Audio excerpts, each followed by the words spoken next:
Телефоннан ақша аударғандардың барлығы салық төлейді. 3 ай қатарынан 100 адамнан ақша алсаңыз айыппұл салынады.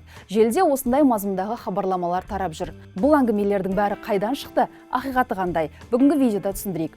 Мобильді аударымдар негізінен қарапайым азаматтарға арналған қаржы құралы. Ал кәсіпкер сізден төлем қабылдау үшін жеке кассалық аппаратты пайдалану керек. Өкінішке орай көптеген кәсіпкерлер салықтан жалтарып, дәл сол мобильді аударымды пайдаланады. Мұны мемлекет те сезсе керек, осы жылы жаңа өзгеріс енгізді.